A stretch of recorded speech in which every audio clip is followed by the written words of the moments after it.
Oke, mungkin topik yang kita lihat di bulan ini itu adalah sebenarnya kembali menariknya emerging market ya, terutama di kacamata investor yang kita sebenarnya sudah lihat sejak bulan November ini, yang tadinya memang emerging market ini sedikit dilupakan atau tidak menjadi prioritas utama ya, pilihan buat investasi di mata investor asing ya.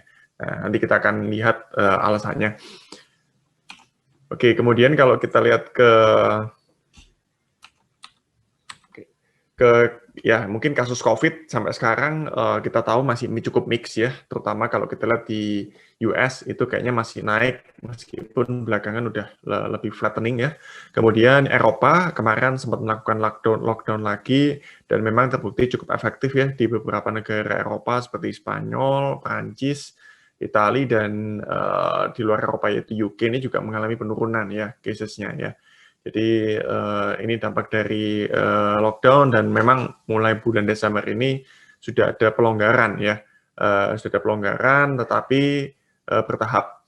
Nah kemudian di beberapa wilayah Asia lain ya, seperti kita Indonesia kita masih mengalami kenaikan ya, sempat udah agak turun ya, tapi di bulan November mulai naik lagi. Kemudian di Malaysia juga relatif belum ada penurunan ya, kemudian yang juga agak meningkat di Korea, South Korea itu juga kembali naik.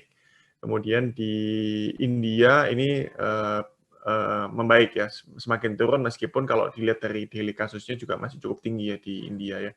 Jadi memang kalau disimpulkan memang negara yang relatif populasi penduduknya besar ya, kemungkinan besar angkanya akan cukup tinggi. Tapi kalau kita lihat di sini sebenarnya Indonesia sudah cukup bagus ya, karena runningnya hanya sekitar 5.000, 6.000 dibanding dengan US ataupun India yang populasinya memang cukup besar ya, termasuk kita kan juga cukup besar ya di luar China ya. Tapi kalau kita di China memang story-nya sudah ending ya kalau kita ngomongin tentang kasus COVID-nya ya. Oke, mungkin itu story-nya, tapi at the end memang market-nya nggak terlalu price in sentimen mengenai COVID ya belakangan ini, bahkan di bulan November, karena at the end ada story mengenai vaksin ini yang menjadi penyeimbang ya, bahkan ini mungkin lebih mendominasi sisi positifnya instead of negatifnya dari kasus COVID-nya ya. Nah, sampai terakhir ya, per kemarin itu memang sudah ada 13 vaksin yang masuk di fase 3 dan dari 13 itu sudah 7 itu sudah digunakan ya, sudah digunakan meskipun ini limited, artinya tidak digunakan di semua negara secara sama gitu ya, tergantung dari masing-masing negara yang memberikan approval ya. Nah, yang sudah mulai melakukan vaksinasi itu sebenarnya sudah ada 2 negara yaitu Rusia dan China ya. China bahkan ada 4 kandidat vaksinnya yang dipakai ya. Jadi ada dari Sinopharm, Sinovac, CanSino, Sinopharm-nya ini juga ada 2 macam ya. Ada yang kerja sama-sama Wuhan Institute, satunya lagi Beijing Institute. Nah, kemudian kalau yang dari Rusia juga ada 2 versi ya, Gamaleya sama Vector Institute yang keluarin. Nah, ini sudah dipakai nih. Nah, yang terbaru kemarin itu salah satu vaksin dari US, Jerman ya, itu Pfizer dan BioNTech ya. Ini 2 company yang bekerjasama. Itu kemarin sudah disetujui untuk akan digunakan di UK ya, yang akan mulai dilakukan sekitar minggu depan, itu sudah di-approve sama lembaga medisnya UK, dan akan diprioritaskan mulai juga divaksin ke tenaga medis dan panti jompo ya. Itu akan dilakukan. Nah, ini juga sedikit membawa story positif lagi ya di hari kemarin. Kemudian yang juga lagi menunggu approval itu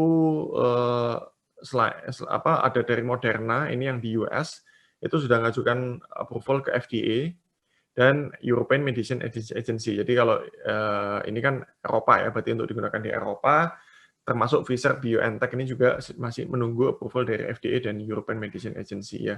Jadi story-nya kalau kita lihat di bulan ini masih akan jadi 2 story karena kemungkinan besar ya kalau kita lihat untuk emergency approval kayaknya sih akan tetap jalan ya, karena kalau kita lihat dari efektivitasnya sudah juga diklaim dua-duanya bisa di atas 90% dan itu sudah cukup untuk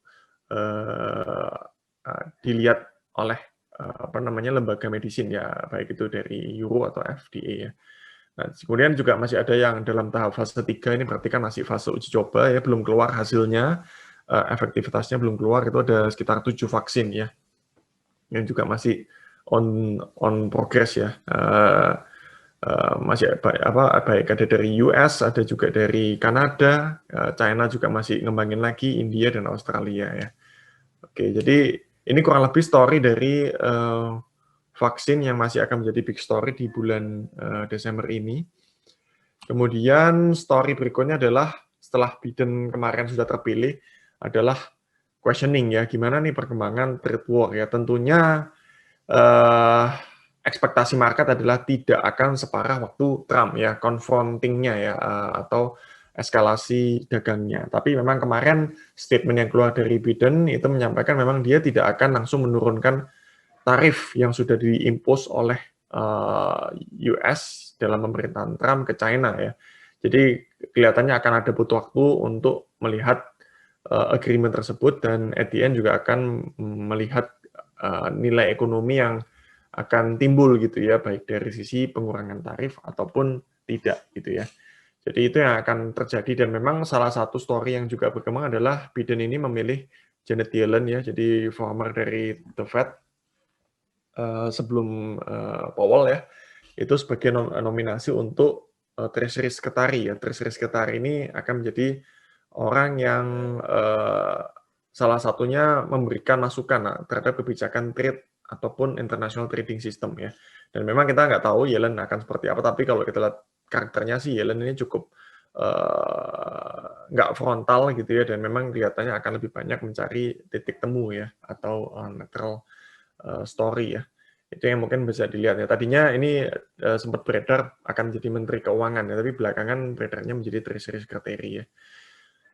Oke, jadi itu mungkin story dari trade war, tapi so far sekali lagi saatnya masih cukup positif ya, dan ini memang big changer buat Asia ya, Asia yang memang menjadi dampak negatif langsung juga ya dari trade war US dengan China, terutama negara-negara yang berhubungan dengan China secara langsung ya. Oke, kemudian yang juga masih ditunggu, ini juga kemarin sempat mencuat, yaitu stimulus ya. Nah, stimulus ini agak sedikit ada perubahan nih story-nya, karena tadinya sebelum pemilu, itu Partai Republikan kan menginginkan nilai sekitar US 1,8 triliun ya. Kemudian dari Demokrat masih kekeh dengan nilai yang cukup lebih besar, yaitu di 2,2 triliun ya. Tetapi setelah pemilu selesai dan memang Biden terpilih, menjadi wakil dari Demokrat ya, meskipun host-nya masih dipegang sama Republikan, ya kita melihat ada perubahan dari sisi anggaran yang malah turun ya, malah ternyata nggak ketemu di dua-dua ini yang sekarang lagi didiskusikan, itu adalah ekspektasinya angkanya ada di sekitar 900 miliar dolar ya, jadi sudah bukan angka triliun lagi yang berkembang. Nah, ini masih belum tahu nih apakah ini akan kejadian atau tidak, tapi balik lagi market akan berekspektasi terhadap setiap story yang akan berkembang ya. Kemarin sempat beredar masih belum ada kesepakatan ya, tapi kita akan lihat mungkin minggu ini atau minggu depan kepastian nih mengenai ini ya, karena at the end masing-masing dari wakil yang sekarang masih menjabat yaitu Nancy Pelosi dan Steve Mnuchin itu US Treasury Secretary-nya ini masih akan bertemu ya. Oke, jadi itu mungkin story untuk stimulus, tapi story-nya selama masih ada story ini masih sangat positif juga buat market. Oke, kemudian kita lihat ekonomi indikator yang sudah berjalan ya. Kita lihat di beberapa ekonomi indikator ya. Kita lihat yang pertama inflasi. Inflasi Indonesia sudah mulai agak picking up ya di bulan November. Ini berarti story-nya kan bisa dibilang cukup positif ya, karena inflasi yang naik ini menandakan ada peningkatan daya beli ya, terutama di inflasi yang cukup rendah seperti sekarang ini. Nah, yang mungkin agak sedikit masih flattening yaitu di Eropa, bahkan masih negatif ya, masih deflasi minus 0,3%. Kemudian di US juga sudah sempat naik tapi agak mulai melambat ya di bulan Oktobernya ya. Sedangkan target Fed sendiri kan inflasi ini harus ditunggu di rata-rata di atas 2% sebelum mereka akan mengambil kebijakan apakah bisa mulai melakukan normalisasi suku bunga ya. Ekspektasinya sebenarnya masih di tahun 2022 ya. Oke, jadi itu story-nya. China juga kelihatannya belum bisa improve banyak ya dari sisi pergerakan inflasinya ya. Meskipun data manufacturing-nya, kalau kita lihat di sini, semua negara ini mulai stable ya, mulai membaik di atas 50-an ya, termasuk Indonesia mulai menyusul tadinya di 47-an sekarang udah naik ke 50-an ya. Jadi semuanya sudah di atas 50, artinya semua negara dari sisi manufaktur sudah dalam tahap ekspansi ya. Itu posisinya, meskipun kalau lihat dari konsumsinya ini kelihatannya masih belum terlalu optimis ya di consumption index-nya. Hanya China satu-satunya yang masih cukup optimis karena memang cases-nya kan juga sudah selesai dan hidupnya sudah lebih normal gitu ya situasinya dibanding negara-negara yang lain ya. Jadi ini mungkin masih PR adalah meningkatkan consumer confidence. At the end ya memang ini harus menunggu juga kondisi mulai bisa normal ya. Ini baru mungkin akan kembali naik ya. Oke, selama masih di bawah 100 ini berarti indikatornya masih negatif. Oke, GDP ya ini kita sudah dengar juga ya, intinya semuanya juga mulai membaik di kuartal ketiga, termasuk juga Indonesia yang running di minus 3,4% ya. Oke, ini overall story dari economic indicator yang sudah dirilis. Oke, kemudian economic growth, kita lihat projection yang keluar dari bulan Oktober yang dikeluarkan sama IMF. Ya ini kelihatannya masih cukup optimis untuk tahun depan ya. Secara global itu diekspektasi 5,2% target pertumbuhan ekonominya. Sedangkan untuk level tahun ini itu di minus 4,4% ya. Nah, US kemungkinan besar masih akan minus 4,3% tahun ini dan akan rebound 3,1% ya. Eropa yang paling parah kelihatannya minusnya 8,3%. Meskipun nanti kalau ini turunnya tajam, biasanya base-nya juga naiknya akan cukup tajam ya. Nah ini kenapa? Karena balik lagi di US sama Eropa agak sedikit berbeda ya. Kalau US kan kemarin nggak melakukan lockdown meskipun kasus naik, tapi di Eropa malah lockdown lagi ya. Oke, yang menarik sebenarnya ini di Asia ya. Asia ini kontribusi ekonominya akan cukup besar di tahun depan karena diekspektasi akan naik 8% ya. Termasuk di sini kan ada Indonesia, China. Nah, kita lihat breakdown-nya. Nah, kalau kita lihat di sini breakdown-nya memang China yang akan memimpin di 8% dan India ya. Cuman bedanya tahun ini India cukup parah juga penurunannya sampai 10%, disusul sama Filipina, Thailand dan Malaysia ya, penurunan yang diekspektasi akan paling banyak di ekonominya. Kita ekspektasinya dari IMF akan turun sekitar 1,5% sampai akhir tahun overall. Jadi ya membaik ya, kalau kemarin kan di kuartal 3 3,4%, ya ekspektasinya nanti year on year-nya akan di sekitar minus 1,5% ya, membaik ya. Kemudian harapannya di 2021 IMF masih cukup optimis di 6,1%. Kalau data dari Menteri Keuangan itu targetnya di 5% ya. Jadi lebih kecil daripada IMF. Oke, jadi ini memang story-nya, kemudian ada beberapa indikator lain ya yang mungkin kita lihat juga salah satu tahun ini yang membaik adalah current account. Ya defisit kita mengecil karena balik lagi impor kita kan juga turun lebih tajam sebenarnya dibanding ekspor, sehingga menyebabkan neraca perdagangan kita cukup surplus di beberapa periode ke belakang, dan itu menyebabkan liquidity dolar itu membaik di dalam negeri sehingga current account-nya mengecil ya. Tapi balik lagi mungkin untuk tahun depan kelihatannya akan membesar lagi current account-nya karena banyak juga dari nilai impor kita kan masih digunakan sebagai barang modal ya, sehingga kalau situasi ekonominya membaik ya supposed to be impor itu akan kembali naik, terutama di impor barang modal yang tentunya current account-nya akan kembali negatif ya. Ya inti story-nya adalah selama current account ini negatif, memang ini mengimbangi pergerakan rupiah untuk bisa menguat sebenarnya ya. Meskipun rupiah juga ada ekspektasi masih bisa menguat dengan adanya capital inflow ya, capital inflow dari foreign nantinya. Oke, jadi itu story-nya untuk GDP dan mungkin spesifik current account buat Indonesia. Oke, mungkin saya highlight sedikit dari sisi budget juga ya. Kalau kita lihat di tahun ini memang pendapatan negara kan turun ya. Dari tahun lalu itu di 2.100 triliun, itu tahun ini baru running ya, sampai Oktober itu sekitar 1.200 triliun. Targetnya sendiri di hampir sekitar 1.700 triliun ya. Jadi ada sekitar penurunan 15% sebenarnya sampai bulan Oktober ini dibanding Oktober tahun lalu.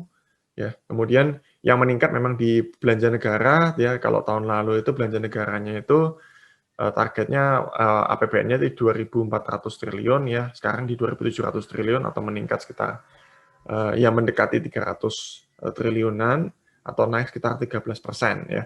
Nah, memang ini banyak dipakai memang untuk dana pen yang kita tahu nilainya hampir sekitar 700 triliun ya, dana pemulihan ekonomi. Kemudian anggaran tahun ini berarti kan kalau lihat defisitnya itu akan sekitar 1.000 triliun. Per Oktober itu sudah defisit sekitar 764 triliunan, ya atau runningnya adalah 4,6% dari PDB atau nilai ekonomi Indonesia. Ya targetnya sendiri kan di 6,3%. Nah kalau lihat tahun depan, kemungkinan besar defisitnya ini akan tetap 1.000 triliun ya target pemerintah, cuman kemungkinan besar kalau secara persentis mungkin mengecil ya karena ekspektasinya kan tahun depan untuk pendapatan negaranya ini akan kembali naik ya. Kembali naik sehingga kalau meskipun ini nanti minusnya 1.000 triliun lagi, itu mungkin hanya sekitar 5%-an ya. Jadi pemerintah tidak akan melonggarkan pengeluaran pemerintah untuk tahun depan, tetap difokuskan untuk pemulihan ekonomi ya di tahun depan ya. Jadi akan ada defisit yang masih cukup lebar dan kemungkinan besar ini akan tetap ditutup dari hutang ya. Oke, itu. Nah, kalau lihat hutang pemerintah memang untuk saat ini dengan defisit yang tadi kan sekitar tahun 2020 ini kan tadi 6,4 kan targetnya di sini, tapi kemungkinan besar kalau nggak nyampe targetnya mungkin jatuhnya sekitar 6,1% ya. Kemudian untuk tahun depan sekitar 5%-an ya, dengan defisit sekitar 1.000 triliun juga ya. Ya so far kalau kita lihat negara lainnya juga sama sih, at the end semua itu sekarang lagi mengeluarkan uang untuk menambal kebocoran pendapatan dan untuk memulihkan ekonomi ya. Dan bahkan US itu yang paling besar ya. Dan nilainya sudah mencapai 23% dari nilai ekonominya ya secara defisit ya. Dan bahkan masih akan ada stimulus lanjutan lagi yang nilainya memang nggak sebesar sebelumnya, tapi at the end ya ini juga akan meningkatkan lagi. Jadi memang ini memang movernya global stimulus. Ini yang kita namakan global stimulus karena liquidity yang digelontorkan oleh pemerintah dengan melakukan fiscal deficit policy. Oke, tahun depan kelihatannya masih sama meskipun nilainya akan lebih kecil tentunya dibanding tahun ini. Nah, kalau pengaruhnya ke debt to GDP, karena ini kan at the end banyak ditambal dari utang, ya kita tahu Indonesia juga meningkat. Ya, sebelum ini kita stabil di 30-an% rasio terhadap GDP-nya, utangnya ini naik di 2020 ke 37%, dan memang tahun depan diperkirakan masih akan naik lagi mendekati 40% ya. Tapi balik lagi, ini juga masih cukup better kalau kita ngomongin dengan negara-negara lain yang debt to GDP-nya juga jauh lebih besar ya.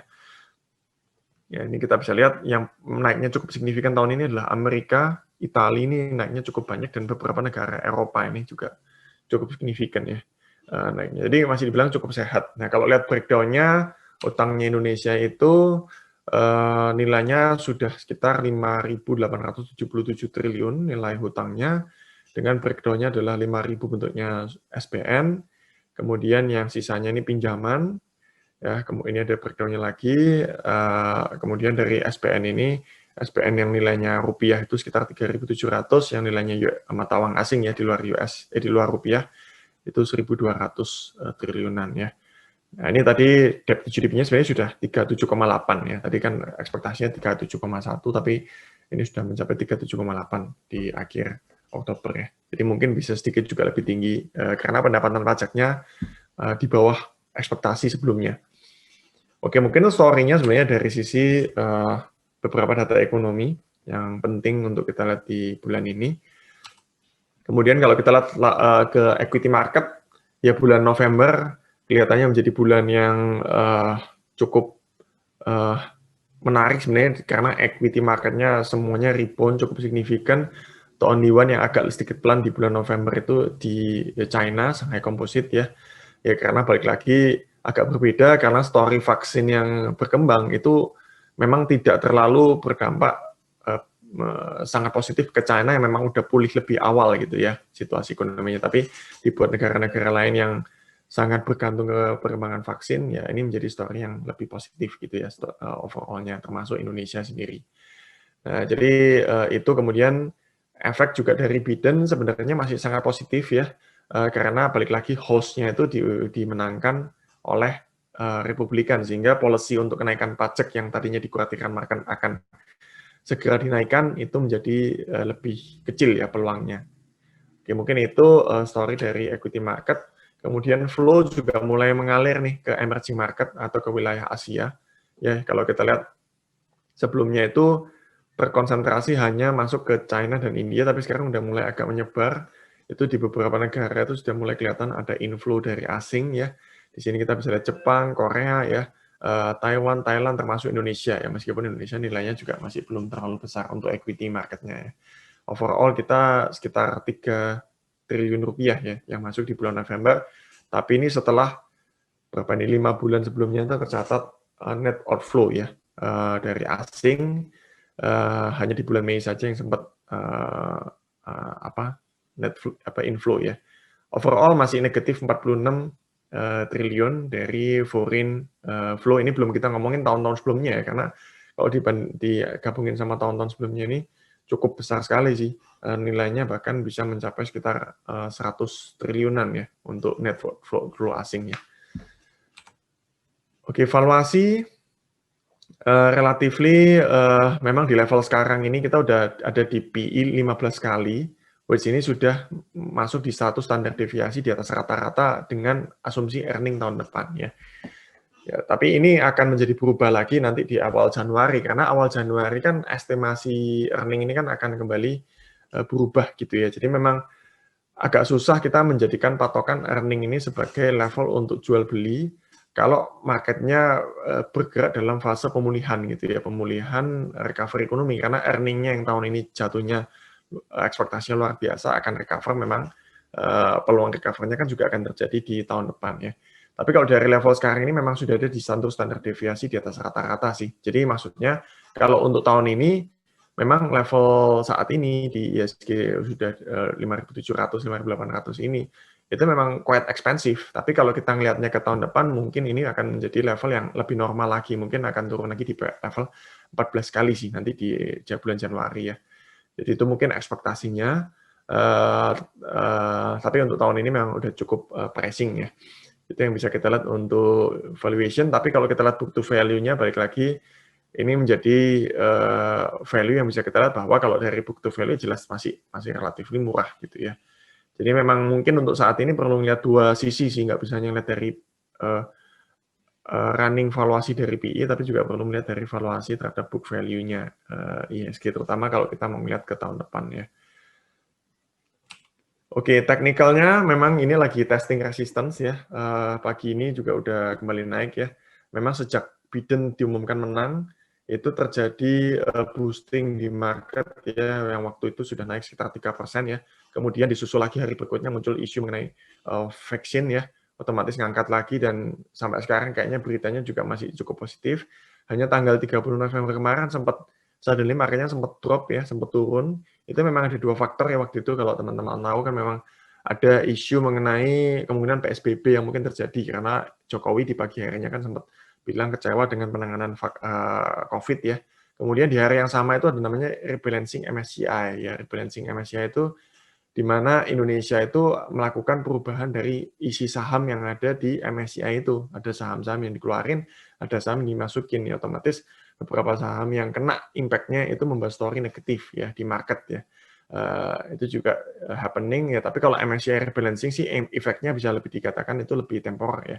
Tapi kalau benar-benar ada PSBB itu memang dampaknya akan lebih makan waktu untuk marketnya recover ya. Seperti yang kita lihat di waktu di sini ya, penurunan di PSBB kedua itu sempat memang akhirnya rebound, tapi marketnya masih butuh waktu untuk naik rally berikutnya. Tapi untuk saat ini kita selama belum kita tahu bahkan ada PSBB lanjutan terutama di Jakarta, ya mungkin marketnya belum akan reaksi terlalu negatif ya, karena marketnya akan operasin ke vaksin ya. Tapi ini masih ada di dekat resistance, artinya kalau di dekat resistance ini ya ada peluang juga mungkin kehambat dulu kenaikannya, mungkin ada faktor profit taking yang bisa terjadi, tapi supportnya juga kayaknya nggak begitu jauh ya, support kemarin itu di 5625 ya. Jadi kalaupun di sini ketahan, memang dia mau turun, ya mungkin ekspektasinya hanya akan turun sampai di level support di kisaran 56-an. Tapi kalau ternyata resistance ini bisa ditembus dan bergerak di atas ini, ya berarti kita akan melupakan mungkin untuk kemungkinan koreksi yang kayak level ini lagi ya, dan mungkin masih bisa lanjut up to resistance berikutnya masih cukup jauh nih di 6.300 ya. Ini artinya di level peak sebelum pandemik ya. Itu yang bisa kita lihat berikutnya ya. Nah ini nggak tahu apakah ini bisa kejadian di tahun ini, apakah mungkin masih di tahun depan ya. Itu mungkin story yang bisa kita lihat untuk pergerakan IHSG. Jadi ada 2 level support di 5625 dan 5429 dan resistennya di 5837 dan 6352 ya. Oke, itu mungkin story-nya dari sisi teknikalnya, dan kalau kita lihat memang Desember, story-nya kayaknya juga masih story positif, dan memang kalau kita dari awal tahun ini kayaknya juga sudah running positif ya, karena kan sempat di akhir November kan drop ya. Oke, dan memang November agak sedikit berbeda dibanding sebelumnya, karena ini ada banyak faktor yang mempengaruhi ke bulan November ini tidak mengalami penurunan, dan bahkan rally-nya paling tinggi ya dibanding di periode sebelumnya. Oke, mungkin itu summary-nya tentang equity. Kalau tentang bonds, memang story-nya belum banyak berubah ya. Intinya bonds ini masih banyak diserap oleh BI, ya, di mana BI ini kepemilikannya di bulan November masih naik sekitar 50 triliun lagi. Artinya BI membeli surat hutang yang dikeluarkan pemerintah itu nilainya 50 triliunan. Dan domestik juga masih cukup, dominasinya masih lebih tinggi sebenarnya dibanding foreign ya. Foreign itu kemarin hanya meningkat sekitar ini ya 15 triliunan yang masuk di market bonds, tetapi lebih besar di BI sama di domestik yang demand permintaan yang paling tinggi di obligasi ya. Nah, tadi kan nilainya sekitar 3.700 ya untuk SPN.